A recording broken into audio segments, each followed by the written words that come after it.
Before we begin the story, don't forget to like the video and tell us where you watched it in the comments. The desert evening settled into a quiet stillness as Elias Ward guided his horse along the worn trail that cut across the empty plains. He wasn't traveling for pleasure. He rarely did. The trip was a supply run, food, tools, and a short break from the isolation of the small grazing camp he maintained miles west. He preferred to work alone, far from the towns where too many eyes recognized him, and far from the ranch where a single mistake years earlier had cost him friendships, reputation, and any wish to live among people again. He had planned to reach the camp before dark, but a dust storm rising in the distance changed that. The rolling haze of sand and wind pushed him to look for shelter, and the old line shack near the ridge was the only safe structure between him and the storm front. Elias dismounted, tied his horse under the overhang, and pushed the wooden door open with caution. The hinges groaned.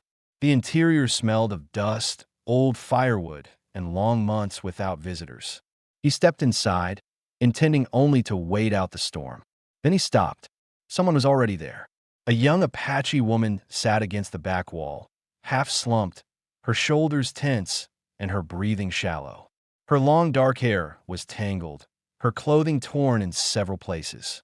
Dried blood marked one side of her shirt near the ribs. She tried to shift upright when she noticed him, but pain forced her to inhale sharply and steady herself with one hand. Elias lifted his hand slightly, not threatening, just showing he wasn't reaching for a weapon. "I didn't know anyone was here," he said quietly. His voice stayed low and steady, the way he used to speak to startled livestock. The woman watched him with alert, defensive eyes. Her hand hovered near a small knife at her side, though she was clearly too weak to use it well. Her name, he would later learn, was Ahina. Right now, she was a stranger looking at him with a mix of fear, caution, and pride, the kind of pride people hold on to when everything else is slipping away. Elias took a slow breath. "You can leave," he told himself. "You don't owe anyone trouble." Not again. But the wound on her side was serious, maybe fresh. She wouldn't survive outside if the storm hit hard. He stepped once to the side, not closer. "You hurt bad?" he asked. Ahina's eyes flicked to the torn fabric at her ribs. She hesitated, as if deciding whether to show weakness in front of him. Then she saw it, his brief glance at the exposed, vulnerable state she was in. Her face tightened. She pushed herself straighter against the wall, visibly fighting the pain. And with a trembling voice, she said something he hadn't expected.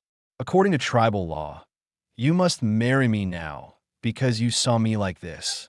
Elias froze, not because the words frightened him, but because they carried a tone that was not dramatic or manipulative, just strained, exhausted, and rooted in something she believed she was required to say.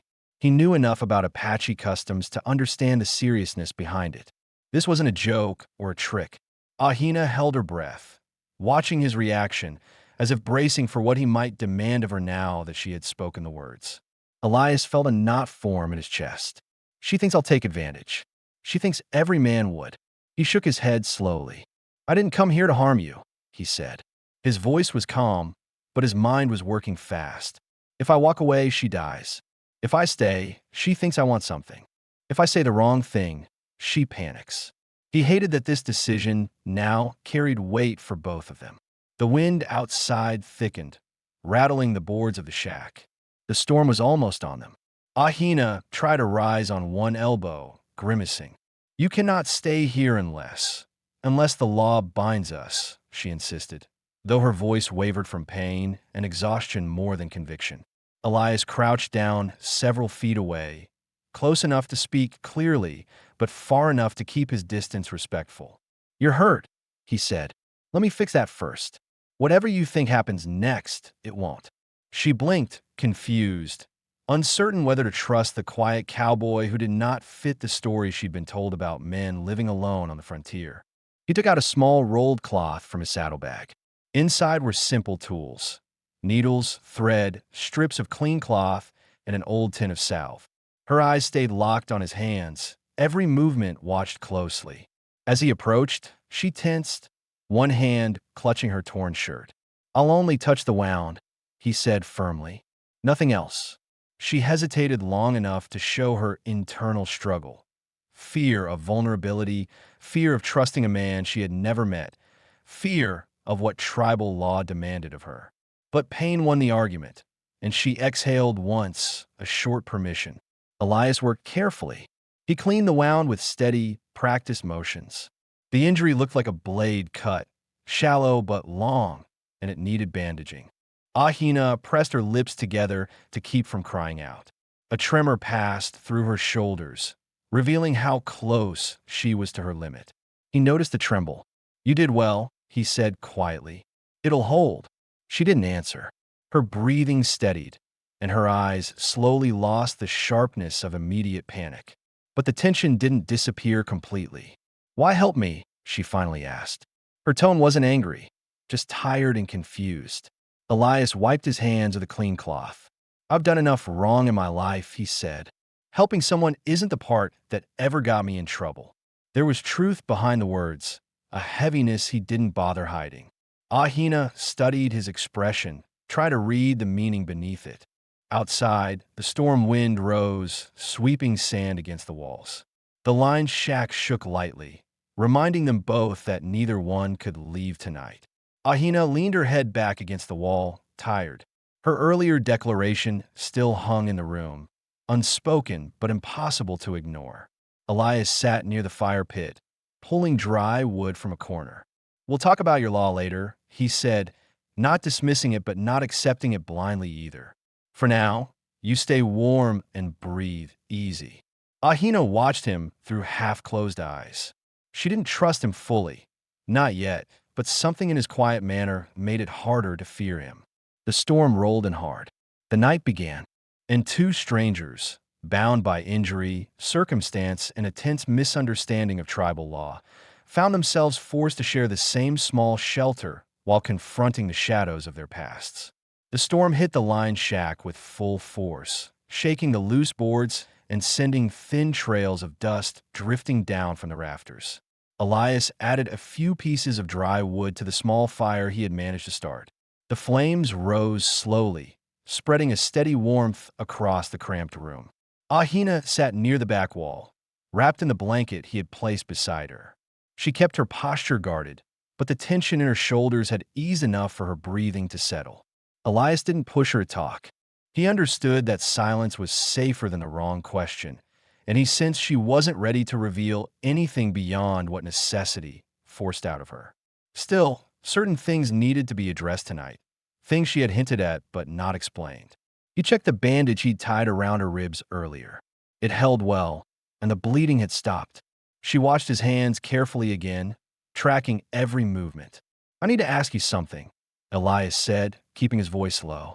"You said you're being hunted. I need to know what kind of trouble is coming this way." Ahina lowered her gaze for a moment.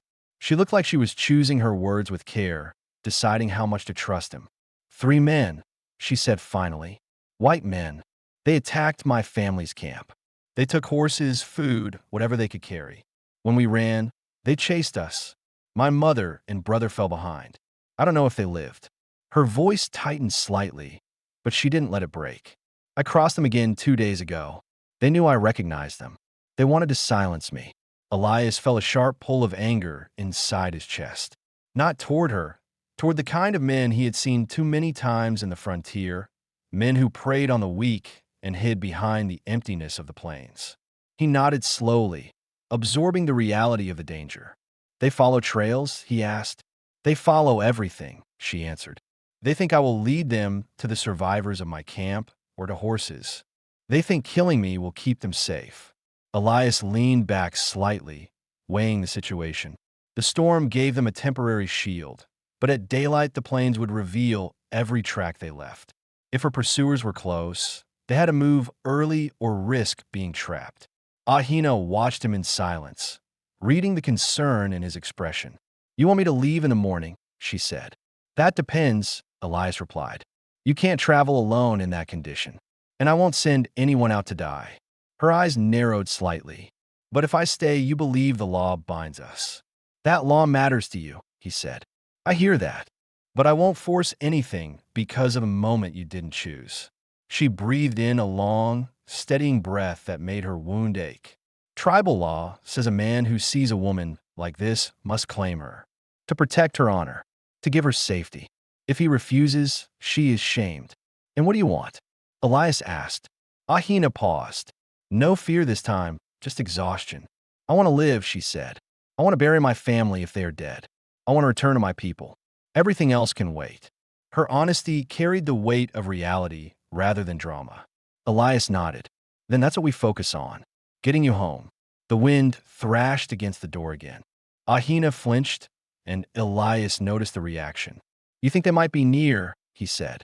They were close yesterday, she admitted. I barely reached this shack before nightfall. They will search every shelter in the area. They know I need cover from the storm. Elias considered the problem. If they find the shack, they'll assume I'm protecting her. They'll fight. They won't negotiate. He had been in similar situations before, too many times. He understood ambush, desperation, and the thin line between survival and regret. He glanced at her again. She was watching him with a steady focus, as if trying to understand what kind of man he was and why he had not taken advantage of her vulnerability. You said something earlier, Elias said quietly, about the law binding us. If I walked out that door now, would your people blame you? Ahina hesitated, then answered, they would blame the man who saw me. They would say he left me dishonored. So you fear shame from your people and death from the men hunting you. Elias rubbed his jaw, thinking through the options. I won't leave you with either of those. A strange expression crossed her face. Not relief exactly, but something steadier, as if she had expected to hear neither protection nor understanding from a stranger. He shifted closer to the fire and gestured toward the blanket covering her.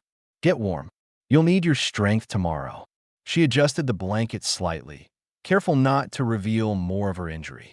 Then she spoke with a quieter tone. You did not answer the law. I heard it, Elias said. But I'll answer it when you're safe, not when you're bleeding and hunted. This time, she didn't argue. Something in his voice, firm yet respectful, settled her enough to remain silent. The fire crackled. Outside, the storm began to ease, though the wind still pushed waves of sand against the side of the shack. As minutes stretched into an hour, Elias noticed her eyelids lowering. Her body fought sleep, as if she feared what might happen once she let her guard down. You can rest, he said. I don't trust you yet, she replied. That's fair, Elias answered. But nothing will happen while you sleep. I'll keep the fire going. She studied him for a long moment, measuring whether his promise meant anything. Finally, she let her head rest against the wall. Her breathing slowed. Her shoulders dropped. The exhaustion she had fought for hours finally overtook her. Elias watched her with a cautious awareness. He had no interest in proving himself a hero, but he wasn't going to let an injured woman die because fate had dropped her in his path. He adjusted his coat, sat with his back to the door, and listened to the storm fade. Tomorrow, the real danger would come. Tonight, he would guard the shack. Ahina slept for the first time in days, still wary, still wounded, but no longer alone. Elias stayed awake long after Ahina's breathing settled into a steady rhythm. The storm outside weakened, but the wind still carried enough force to mask distant sounds. He listened carefully for anything unnatural, hoofbeats, voices, or the sharp click of a rifle being cocked. Nothing came through the noise, but he knew that did not mean the area was safe. Men hunting someone moved differently at night. They expected their prey to be weakened, desperate, or asleep. He tightened the blanket around his shoulders and checked the fire. A faint glow lit the walls of the shack, just bright enough to warm the air, but not enough to attract unwanted attention from outside. Ahina rested on the far side of the room, her posture still tense even in sleep. Every few minutes she shifted, reacting to either pain or dreams she couldn't quiet. Elias found himself watching her face, not out of curiosity, but out of caution. A wounded person sometimes worsened without warning, and he needed to know if she slipped into fever or shock. But her body temperature held stable, and the bandage remained dry. She would make it through the night if she conserved her strength. Hours passed before she stirred. A soft sound escaped her, not loud enough to be called a cry, but sharp enough to show she was waking from something unpleasant. Her eyes snapped open. She looked around as if unsure where she was, then remembered. Her breathing grew tight. "You're safe," Elias said quietly. "Still in the shack. The storm's fading." Ahina pushed herself upright with slow, stiff movements. The pain grabbed her immediately, and she pressed her hand against her side. She didn't want him to see the weakness, but hiding it now wasn't possible. "You slept a few hours," Elias added. "You needed it." She didn't respond. Her attention fixed on the darkness outside the small window. "They know these plains better than you think," she said. "When the storm ends, they will search again." Elias nodded. She was right. That silence after the storm, the plains stretching out like a clean slate, made tracking easy. Tracks from before might be erased, but any new ones would stand out clearly. They needed to move before sunrise. "We'll leave early," Elias said, "before the ground hardens. If we move while there's still moisture in the dirt, our tracks won't hold well." Ahina turned her eyes toward him. She looked surprised that he had considered the details so carefully. "You know how to hide trails?" she asked. "I've worked enough cattle drives alone to avoid unwanted visitors," he said. "Tracks bring trouble if you aren't careful." It was a simple explanation, but it revealed something she had wondered from the start: how someone like him survived on the frontier without relying on a town or ranch. His knowledge wasn't the kind most cowboys bothered learning. It was the kind of knowledge a man picked up after isolating himself from others. Ahina pulled the blanket closer. "Why were you out here alone?" He hesitated, not liking questions about his past, but she deserved an answer. He also knew her people had probably taught her to distrust any man who kept too many secrets. "I used to work for a ranch east of here," Elias said. "There was a fight, one I didn't handle well. A man got hurt because of me. I didn't stay to defend myself. I left. Been moving alone since then." Ahina studied him with calm, analytical eyes. "You fear shame like my people do." He didn't deny it. She wasn't wrong. Shame was the reason she didn't want to return unprotected. Shame was the reason he didn't return to the ranch. Two different worlds, same wound. Elias changed the subject. "When you said the law binds us, is it something you believe in, or something you only say because you were forced to?" Ahina lowered her gaze. She seemed conflicted, not about the truth, but about sharing it. "When a woman is seen wounded or unclothed by a man," she said, "the tribe assumes he has claims over her. Unless he rejects her, then she carries the shame, not him." She paused, choosing her next words carefully. "I said it because it is the rule, and because I thought you might use it against me."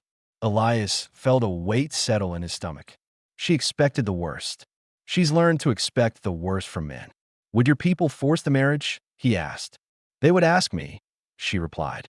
"But my answer would not matter. Not truly. The rule protects the tribe from dishonor." "So you feared losing the little control you had left," Elias said. She nodded. Her honesty was quiet but steady. This was not a moment for pride. He leaned forward slightly, resting his elbows on his knees. "Then hear me clearly. Nothing binds us unless you want it.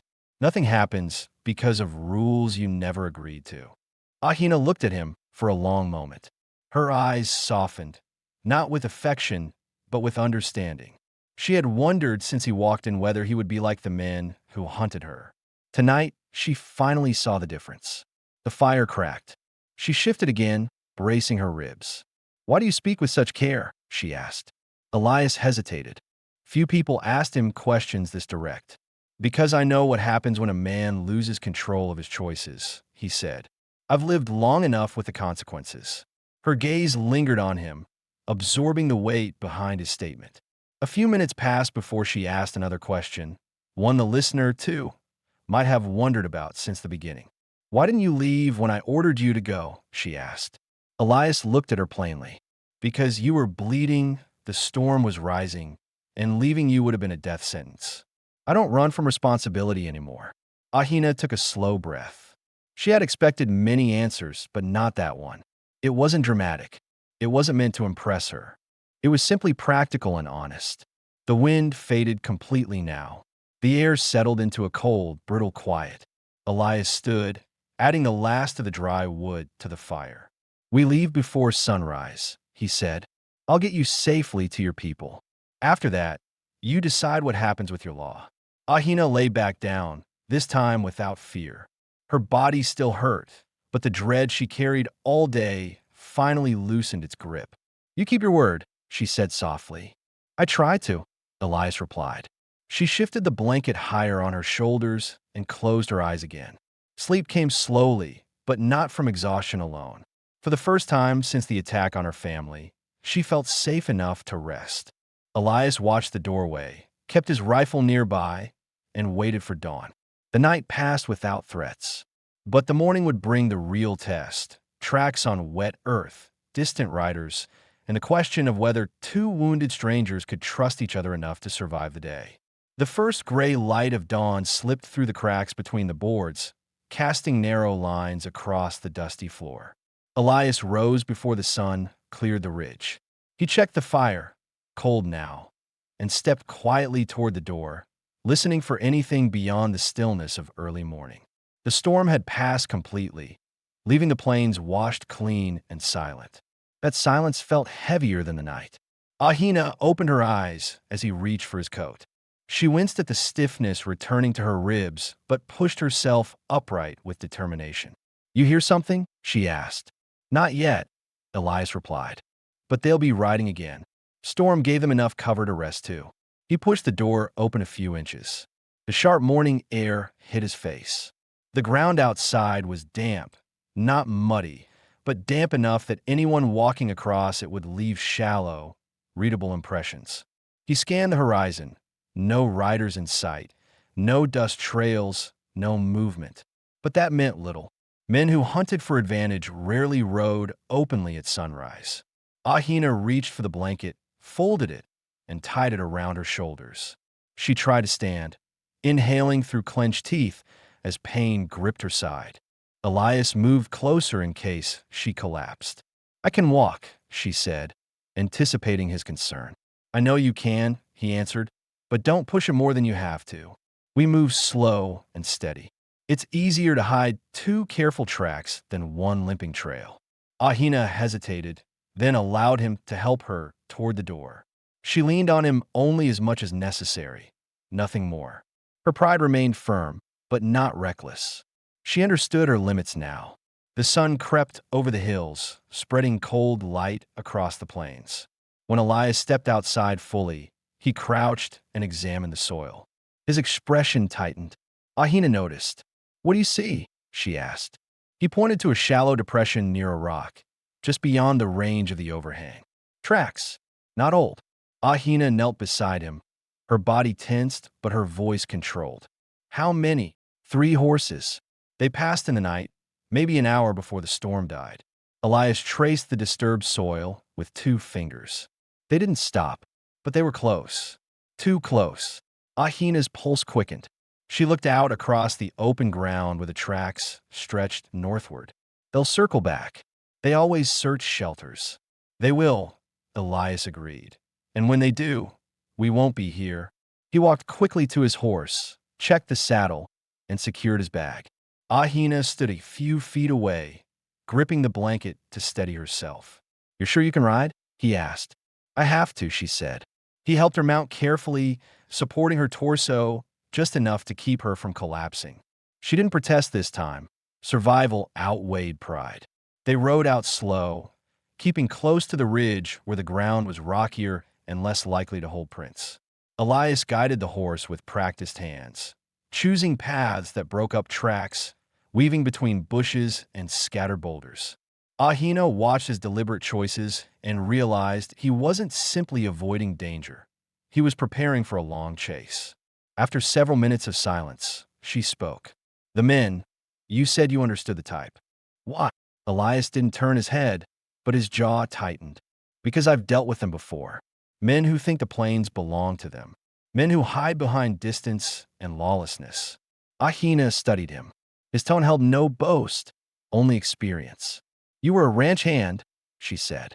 "But your skills, they're different from cowboys." "I learned from trail work," Elias replied. "And from mistakes." Keeping myself alive became the only way to make up for the ones I couldn't save. She absorbed that answer quietly. She didn't press for details, but she understood a small piece of the burden he carried. The horse moved through a narrow cut in the ridge. Elias stopped suddenly and raised a hand for silence. Ahina held her breath. Voices, faint, but distinct enough to confirm what they feared. Two men speaking, too far to understand the words, but close enough to track the tone. Alert, impatient, and searching. Ahina leaned forward, whispering, "They found the shack." Elias listened again, then nodded. "They're checking it. They'll see the fire pit and know you weren't alone." Her stomach twisted. "That puts you in danger. You didn't have to get involved. That choice passed yesterday," he said. "We're in this until you're safe." He guided the horse behind a cluster of boulders. From there, they could observe the plains without being easily seen. Elias scanned the horizon, locating 3 riders in the distance. They moved slowly, scanning the ground, working outward from the shack in a widening circle. "They'll follow any track they find," Ahina whispered. "They'll find fewer if we move toward the canyon," Elias said. "Narrow paths hide our trail. Hard ground covers what little we leave behind." She watched the riders, her breath steady but her hands tight around the blanket. "If they catch us," she said carefully, "you must leave me. They only want—" "No," Elias cut in. "You don't understand. They want to hide their crime. You have no part in this." "I do now," he replied, "and I won't leave you for them." She didn't argue further. There was no hesitation in his voice, and the weight of his answer left her without words. Elias turned the horse west. "Once we reach the canyon, we plan our next move. No more running blind." Ahina nodded. Through her pain, fear, and exhaustion, something steadier grew. Trust, slow but real. Elias wasn't helping her out of obligation or cultural law. He was helping because he refused to let anyone face death alone again. The riders behind them fanned out across the plains, moving with purpose. Their silhouettes sharpened in the morning light. The hunt had begun again. But this time, Ahina wasn't running alone, and Elias Ward, a man who had spent years avoiding every human tie, now found himself responsible for someone whose survival depended entirely on the choices he'd make before sundown. The canyon waited ahead, dangerous, narrow, and the only chance they had. The chase would end there, one way or another. Elias kept the horse at a controlled pace as they moved toward the canyon's entrance. The land shifted gradually, flat plains rising into uneven ground, scattered brush giving way to stone ledges and narrow paths created by years of wind cutting through rock. The early morning sun climbed higher, sharpening every shadow. Behind them, the 3 riders had already begun narrowing their search pattern. They were still distant silhouettes, but their direction was clear. They were following the only logical escape route.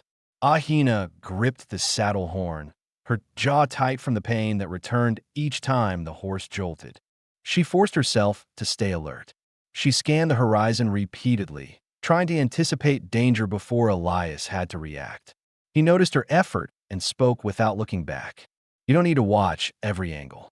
How about the back trail?" She hesitated, then nodded. "I watched for days. Hard to stop now.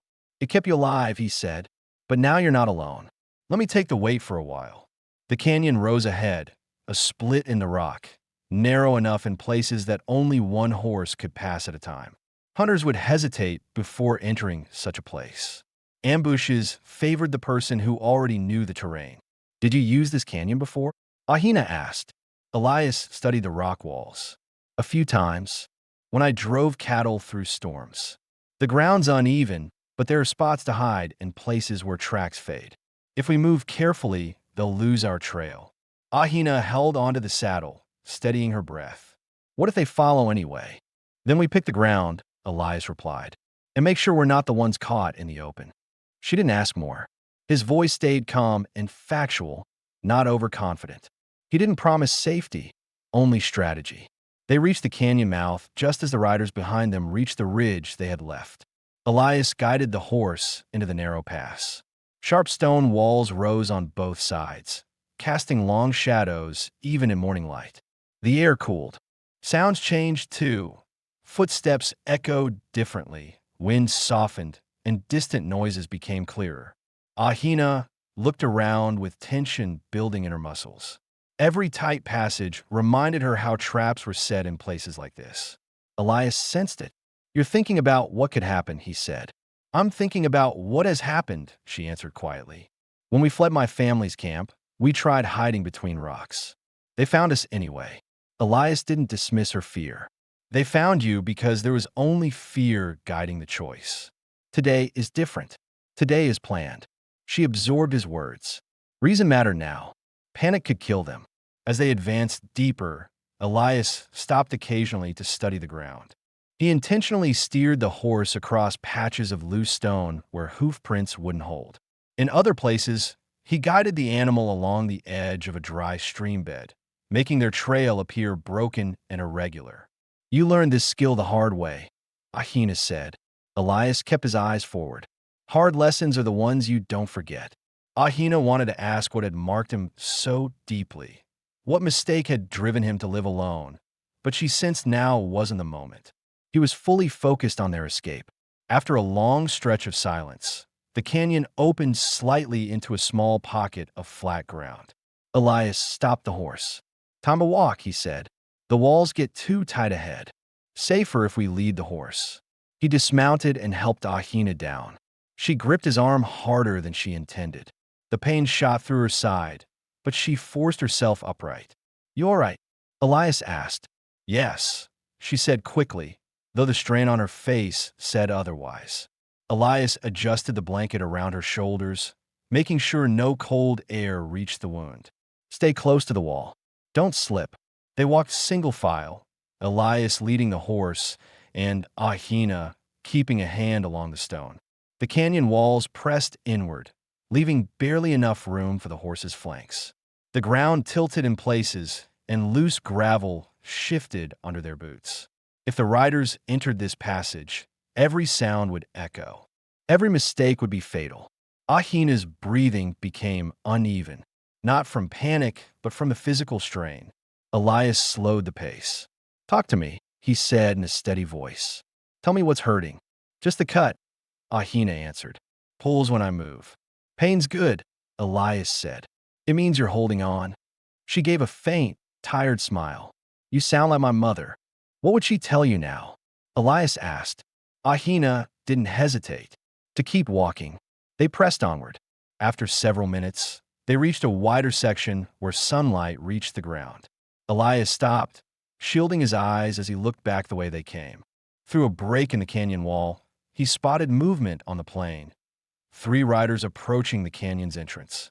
"They found our trail," he said quietly. Ahina turned, gripping the blanket. "How long until they reach this part?" "Not long," Elias said. "But this canyon branches in 2 ahead. If we move fast, they won't know which path we took." Ahina braced herself. "Then let's not waste breath." They continued deeper until the canyon split. One path turned into a steep, winding climb. The other narrowed into a shadowed passage. Elias considered both routes, thinking like a hunter and a man who'd spent years avoiding trouble. "They'll expect us to take the climb," he said. "It leads to open ground. So we take the other one." Ahina trusted his judgment. They entered the darker passage. The walls squeezed inward again, but the path was protected, almost hidden. No tracks from animals or people marked the ground. Elias felt the temperature drop. The sound of hooves echoed faintly behind them, distant but closing. Ahina's heart quickened. "They're inside the canyon," she whispered. Elias checked his rifle and motioned for silence. "We need to gain distance. Once we reach the bend ahead, they won't see us." He moved faster, helping Ahina over uneven sections. Every step mattered now. Every breath had weight. When they rounded the bend, the canyon opened into a shallow basin surrounded by high stone walls. Elias stopped sharply. He studied the ground. Flat, firm stone. No tracks would hold here. "This is it," he said. "This is where they lose us. Even if they find the passage, the trail stops on rock." Ahina leaned on the wall, breathing hard. "And then we climb out through that cut," Elias said, pointing to a narrow break in the rock slope. "It leads to the ridge. From there, We can disappear into the hills. Ahina followed his gesture, analyzing the terrain. It was steep but doable. Behind them, the echo of hooves grew clearer. Can we make it? She asked. Elias nodded. We don't have a choice. He took her hand, not as a claim, not as a command, but as steady support, and started up the slope. The riders poured into the canyon. Their voices bounced off the walls in sharp, impatient calls. Ahina tightened her grip on Elias's hand. She no longer questioned why he helped her. She questioned how she had survived before him.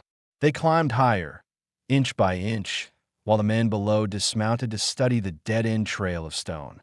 For the first time since her family was attacked, Ahina felt the possibility of survival not as a hope, but as something real and near. Together, they reached the ridge. They disappeared over the top, just as the hunters lost the last sign of their trail. The ridge leveled beneath their feet, offering a narrow but solid stretch of ground before the slope dipped into a field of sparse pines and uneven rock. Elias helped Ahina sit against a boulder while he checked the area below.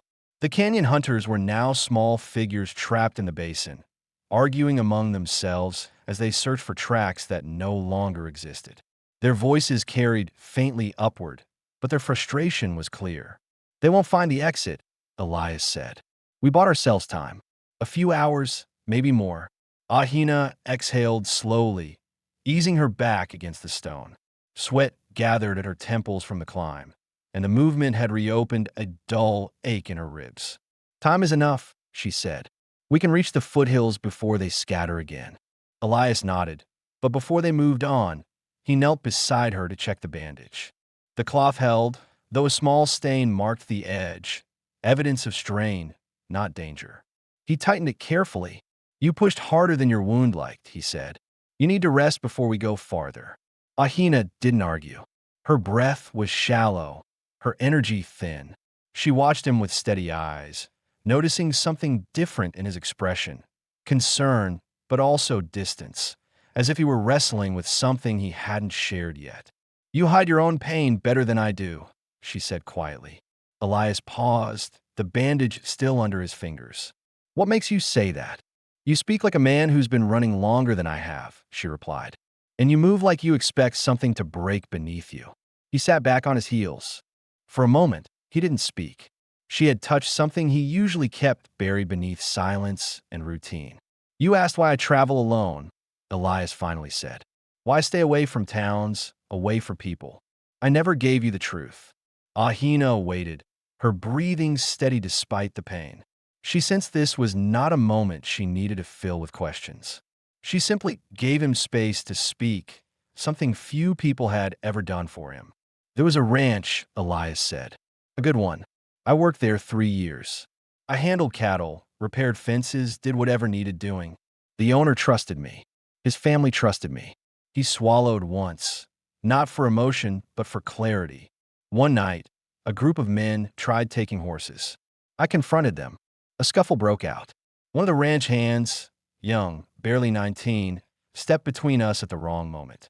My gun went off. Ahina's eyebrows tightened slightly. She didn't look shocked, only focused. He lived, Elias continued, but the bullet crushed part of his hip. He'll walk with pain his whole life, because I panicked and fired too fast. You try to stop thieves, Ahina said. You didn't plan to hurt him. That doesn't change what happened, Elias replied. The rancher forgave me. His son did too. But I couldn't stay there after that. I looked at the boy every day, knowing I'd taken something from him he'd never get back. Ahina observed him in silence. She saw not a man bragging about past violence, but a man who had carried the same mistake for years without knowing how to set it down. You left to punish yourself, she said. I left because I didn't trust myself anymore, Elias corrected. Thought maybe distance would keep people safe from me. Ahina shook her head gently. But you saved me. You didn't panic. You didn't fire wildly. You made careful choices. He looked away, scanning the horizon, even though danger was distant. That's because I learned what happens when I don't. For a moment, neither spoke. The morning wind cooled the sweat on their faces. The ridge gave them a vantage point over the plains, empty, quiet, but deceptive in its calm. Ahina shifted slightly, pulling the blanket tighter around her. My past isn't clean either, she said. You asked what happened to my family. I didn't tell everything. You don't have to, Elias said gently. I do, she replied. If we survive together, truth matters. He met her eyes again. My family camped near the river, Ahina explained. The same men who hunt me came 3 days before the attack. They traded with us food, knives, nothing unusual. We believed them friendly. My mother warned me not to trust men who smile too easily. I didn't listen. Elias understood instantly. They studied your camp. Yes, she said. And when they returned at night, they knew where we slept. They knew where we kept our horses. They killed quickly. No warning. We ran because that was the only chance. Her voice didn't tremble, but her jaw tightened as she fought the memory. I trusted them, she said. My mother trusted me because I insisted. That mistake cost her life. Elias shook his head. Their actions cost her life, not your trust. Ahina didn't argue, but the guilt in her eyes was heavy. Different stories, same wound, the past holding on even when survival demanded letting go. Elias rose and offered her his hand again. We move when you're ready. But know this, your life doesn't end because of what they did or what you believed. You didn't choose their cruelty. Ahina accepted his hand, not because she needed help standing, but because the gesture carried weight now. It wasn't obligation. It wasn't pity. It was acknowledgement. Two people carrying scars that didn't need to remain hidden. As they continued along the ridge, Elias kept a steady pace, watching for safe paths leading toward the foothills. Ahina stayed close behind, her steps fueled not by strength but by determination. They descended into thicker brush, where the hunters would lose all visibility from a canyon. The land ahead stretched into winding slopes and scattered pine, offering cover but also the risk of ambush if they weren't careful. Ahina broke the silence as they walked. You said the law binds us only if I choose it. But if we survive this, what will you choose? Elias didn't look back. He took a few steps before answering. I'll choose what feels right when you're no longer running for your life, he said. Not before. Not under fear. Ahina accepted that answer. It wasn't avoidance. It was respect. They reached the first cluster of pines, where a hidden trail wound down into safer ground. Elias stopped again, checking the soil, listening for followers. We're ahead of them, he said. If we keep moving, they won't find us before nightfall. Ahina tightened her blanket and stepped beside him. Then let's finish what the past tried to break. Elias gave a faint nod. Together, they moved deeper into the shelter of the foothills. For the first time since the line shack, the danger felt manageable. Not gone, not forgotten, but something they could face together instead of alone. And though neither spoke it aloud, both knew the truth. Whatever bound them now was stronger than any law. It was survival shared, grief understood, and trust earned in the hardest moments. Elias and Ahina moved through the foothills with careful, measured steps. The terrain shifted into thicker pines and uneven ridges that made travel slower but safer. Each turn of the narrow trail placed them deeper into Apache territory, still miles from her people, but farther from the open plains where hunters thrived. The sky had turned pale blue overhead, the sun climbing higher while the air grew warmer. The peacefulness of the woods contrasted sharply with the reality chasing them from behind. Ahina's breathing remained steady, though every step reminded her of the wound beneath the blanket. Elias checked her often, not out of doubt, but because he knew the limits of human endurance. She hid her pain well, yet the subtle flinch in her eyes did not escape him. We'll stop soon, he said without turning. Not long, just enough for you to drink and breathe. Ahina adjusted her grip on the blanket. We stop when you need it too, she replied. You haven't rested since the shack. I'm used to going long, he said. And I'm used to pushing through worse, she countered. He glanced back, noticing the stubborn determination on her face. It reminded him of someone he used to be before guilt shaped his habits into caution. She wasn't reckless. She simply understood the cost of giving up. Eventually, Elias slowed them near a fallen pine trunk, sheltered by two high rocks that shielded them from visibility. He helped her sit, then handed her the small canteen he carried. She drank slowly, careful with each swallow so her chest wouldn't tighten again. While she drank, Elias listened. Birds rustled overhead. Wind whispered through needles and branches. But no hoofbeats, no voices, no gun clicks. The hunters weren't near the foothills yet. Not close enough for concern, but close enough to keep moving. Ahina looked up at him. "They won't stop," she said quietly. "Not until they're sure I'm dead. They'll stop when they no longer know where to look," Elias answered. "Once we cross the timberline, they'll lose their advantage. They don't know these hills like your people do." Ahina's expression tightened. "If we reach my people, what then? They will question you. They will question me. And they will ask the law again." "I know," Elias said. She watched him carefully. "What will you tell them?" Elias lowered himself onto a rock across from her. He took a moment before answering, gathering his thoughts. Not because he didn't know the truth, but because he needed to say it clearly. "I'm not running from responsibility anymore," he said. "Not from what happened in the past. And not from what I walked into when I entered that shack." Ahina studied his face, searching for something, hesitation, doubt, anything that suggested he was only speaking out of pressure or fear. But his voice held the same grounded steadiness she had come to trust. "You said the law binds us only if I choose it," she said. "That's still true," Elias told her. "But I'm not turning away from you. Not after everything we've lived through since last night." Ahina let out a slow breath. She shifted slightly, testing her ribs, then rested her hands on her knees. "My people believe choice is earned when danger strips away all lies," she said softly. "They say when a person shows who they are in life and death moments, their truth becomes clear." Elias felt something shift in her tone, an honesty that carried weight. "And what truth do you see in me?" he asked. Ahina didn't answer immediately. Her eyes dropped to the dirt beneath her feet, then lifted again, steady. "You didn't take advantage when I was helpless," she said.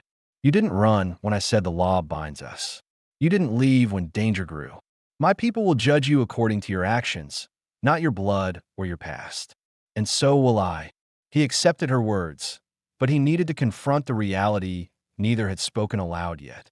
"If danger catches up before we reach your tribe," Elias said, "I'll hold them off. You get to safety first.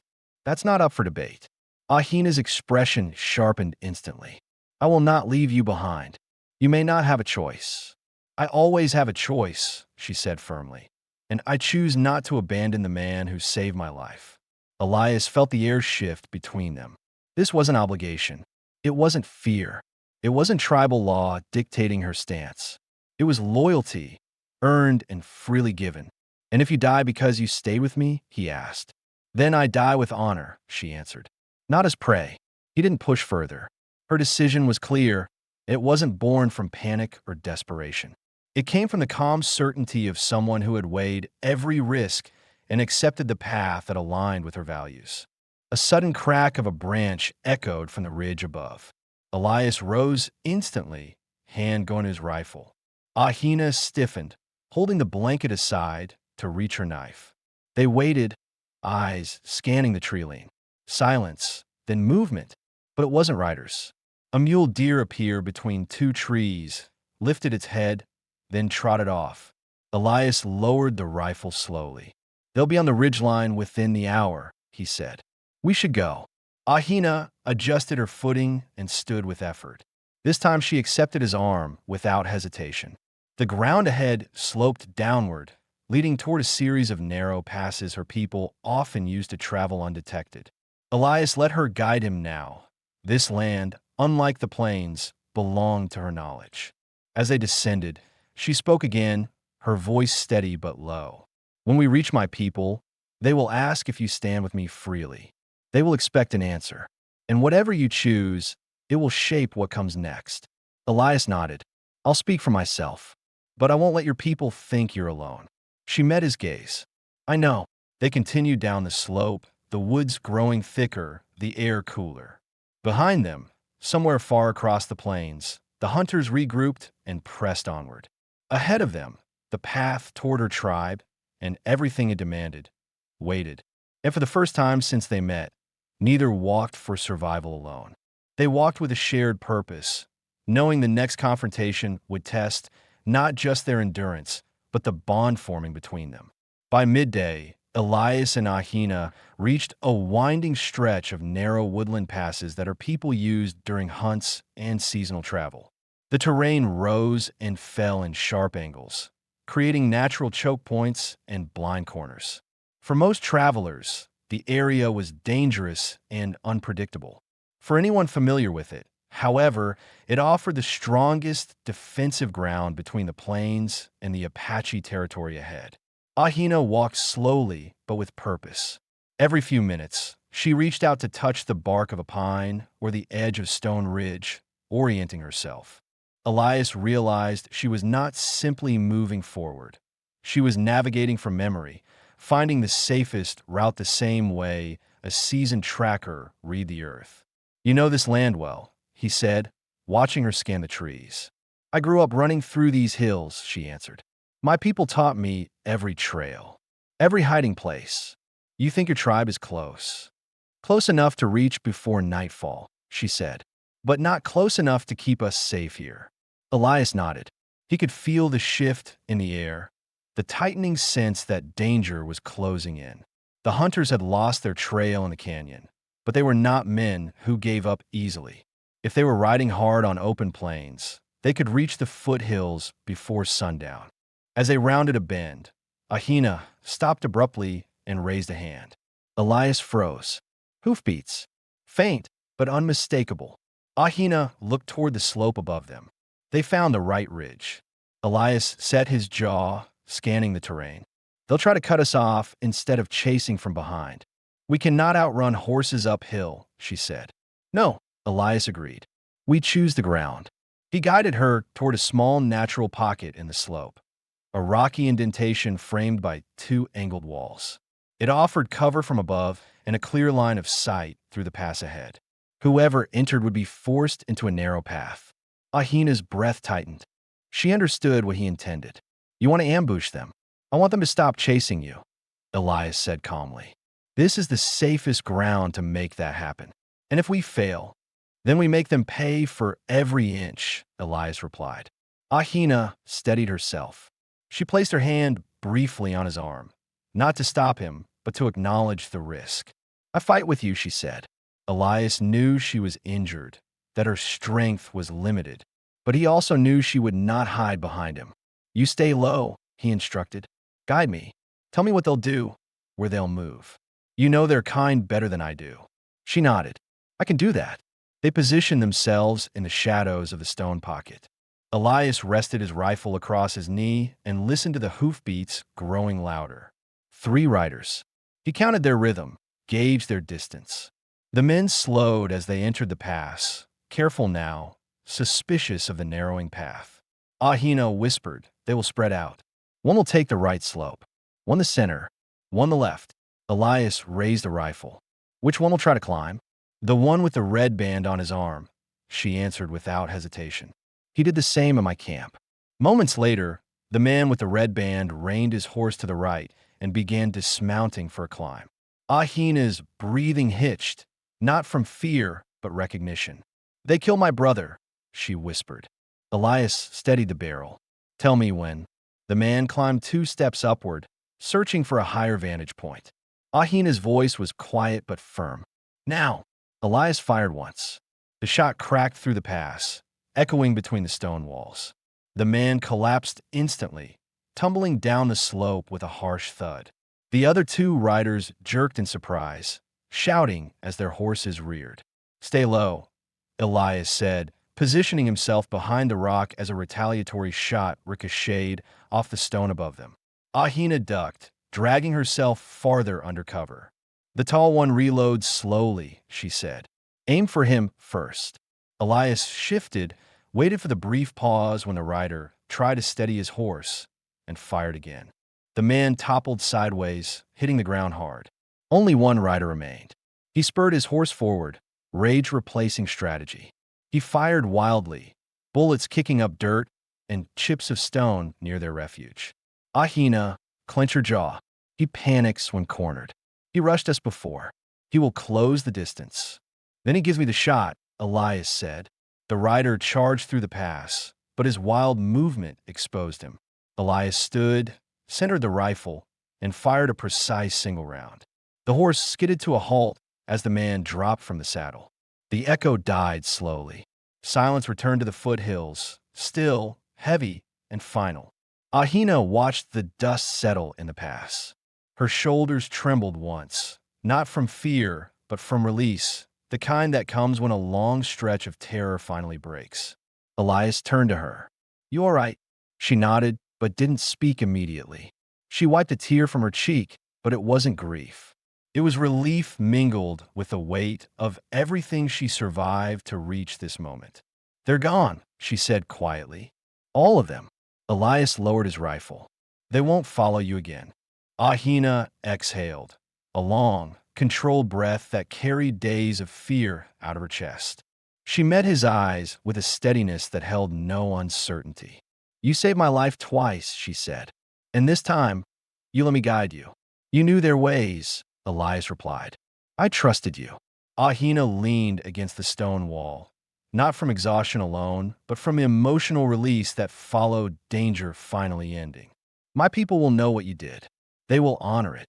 Elias didn't answer. He simply offered his hand to help her stand. She accepted without hesitation. "We head to your tribe now?" he asked. Ahina nodded. "Yes. They need to know what happened. And you must speak for yourself before them." Elias adjusted the rifle over his shoulder. "Then let's finish this." Together, they walked out of the pass, not as hunter and hunted, not as strangers bound by misunderstood law, but as two survivors who had earned their bond through choices made under fire. The path to her people lay ahead, and for the first time, the end of their journey felt real. The air shifted as Elias and Ahina descended from the rugged pass into a gentler stretch of wooded ground. The weight of pursuit had lifted from their backs, replaced by a quieter tension, one shaped by what lay ahead rather than behind. Ahina's steps grew steadier, guided by memory rather than fear. She paused at certain trees, recognizing carvings left by young hunters, faint tracks from recent gatherings, and the subtle signs of tribal patrols that would remain invisible to outsiders. Elias followed her lead, aware that he was entering a world where every rule, custom, and expectation would be different from his own. He kept a respectful distance, letting her guide the final approach. "You're close to home," he said. Ahina nodded. "Another hour, maybe less. My people move their camps often, but I can feel them here. The land carries their scent." Her voice held a blend of relief and unease. Going home meant safety, but it also meant facing questions she had been avoiding since the moment she staggered into the lion shack. Her wound, her survival, the men who hunted her, these would all demand answers. And the old rule she had spoken about in fear, the law that bound men and women by honor, would be raised again. "You don't have to worry," Elias said, sensing her tension. "I'll speak for myself. They'll hear the truth." Ahina slowed, studying him. "They will ask if you claim me, if your heart stand with mine. They will ask it not as a threat, but as a test of truth." Elias paused. "And you? What will you say?" Ahina's expression softened, not with romantic certainty, but with quiet clarity earned through survival. "I will say what is real, that you did not take advantage of my fear, that you protected me without demand, that the law does not bind me against my will." She took a breath, steady and sure. "But I will also say that I do not walk away from someone who walked into danger for me." Her words settled between them like a promise carefully crafted by circumstance, not fantasy. They continued forward until a faint whistle echoed through the trees. Ahina stopped immediately. Elias reached instinctively for his rifle, but she raised a hand. "That's ours," she said quietly. "A scout." Within seconds, a young Apache man stepped out from behind a cedar, bow drawn but not loosed. When he saw Ahina's face, his expression shifted from suspicion to shock.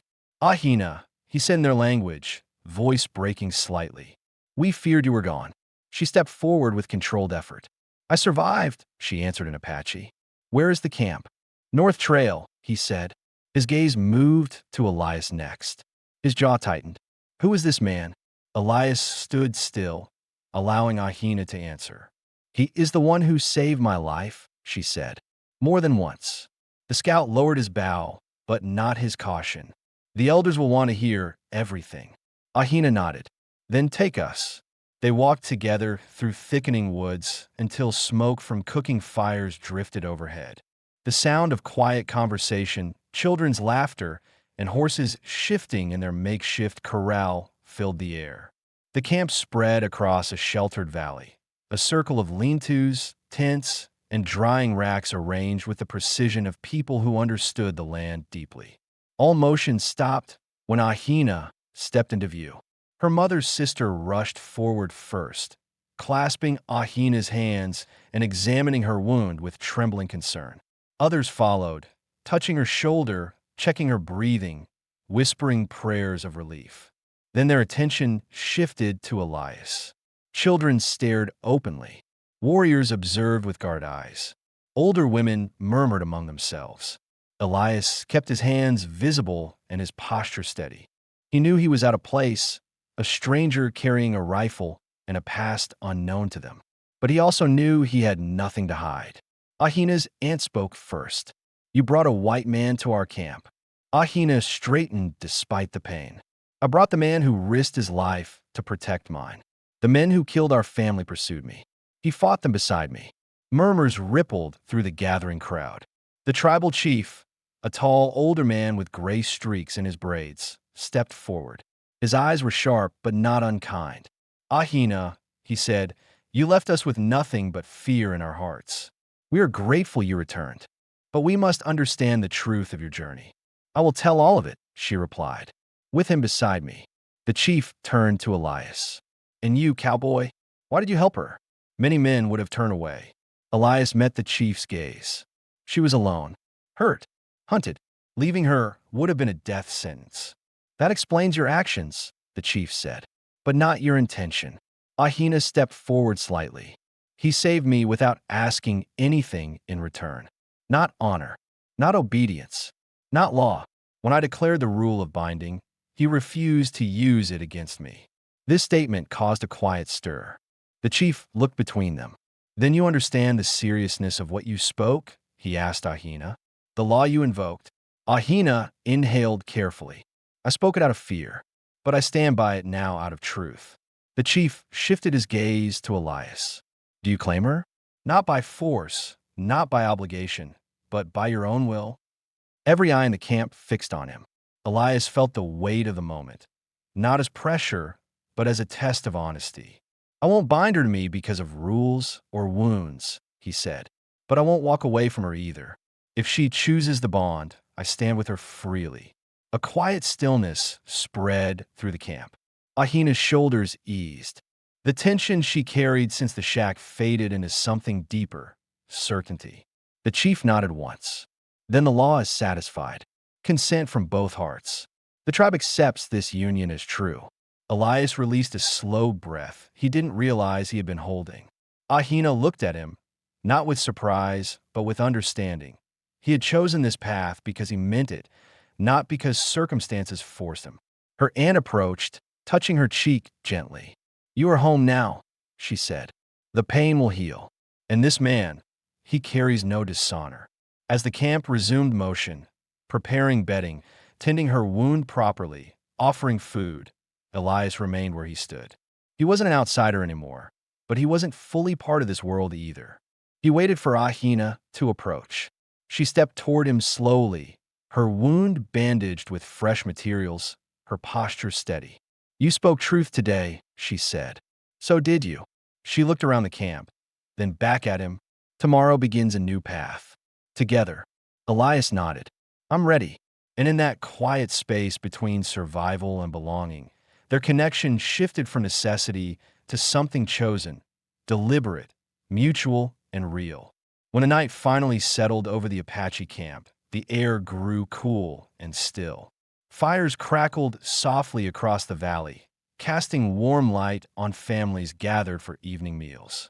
Elias sat on the edge of a small clearing, giving Ahina space as her people treated her wound and confirmed it would heal fully with rest. He listened as children laughed nearby and elders spoke quietly, the sounds blending into a peaceful rhythm he had not heard in years. Ahina approached after the healers finished tending her side. She moved slowly but with far more strength than before.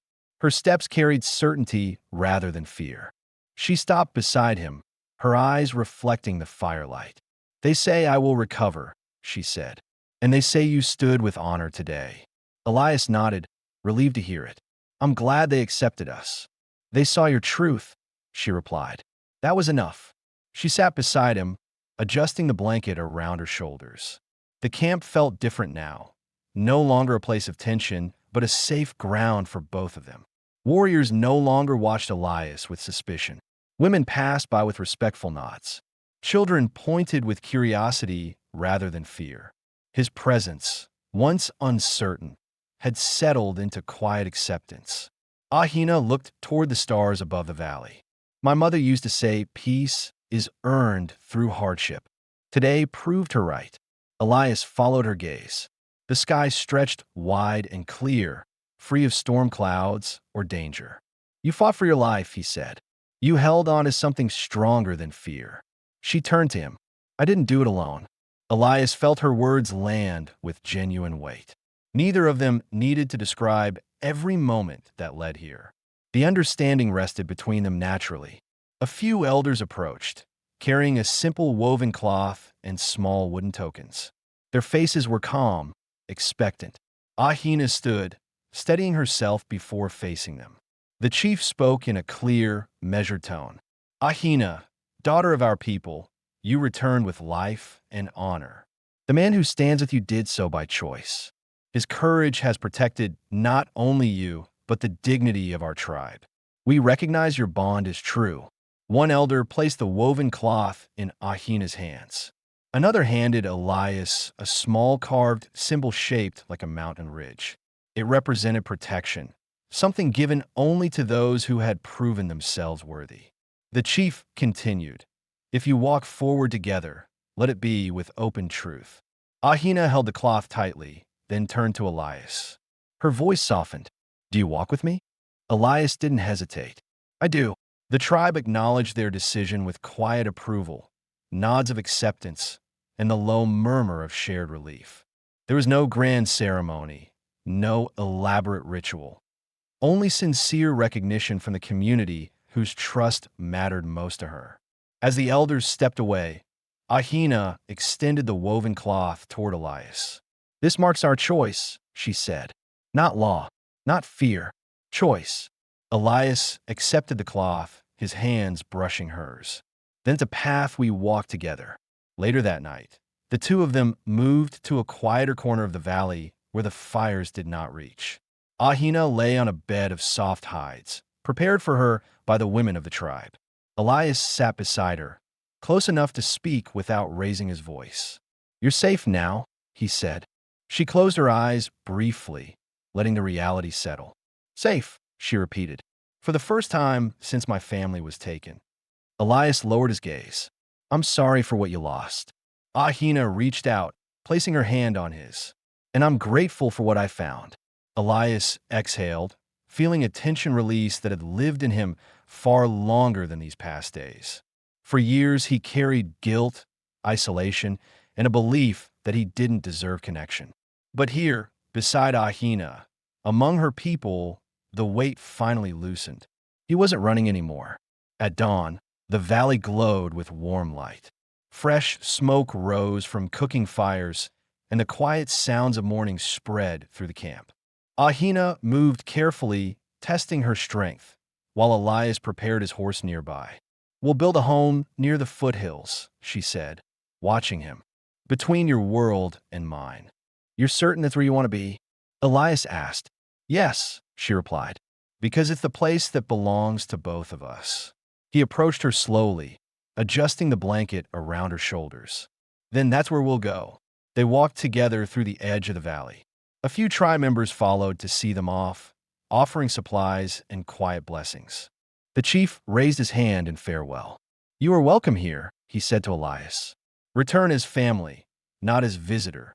Elias nodded with genuine respect. I will. Ahina took his arm gently, and the two of them stepped beyond the camp's edge, moving toward the rising sun. The foothills stretched ahead, steady ground for a new life, free of pursuit and free of old wounds that once held them apart. Their path was no longer shaped by danger or obligation. It was shaped by choice, deliberate, mutual, and hopeful. And as they walked into their new beginning, neither carried fear of the past anymore. They carried only the certainty that whatever waited beyond the horizon, they would face it together.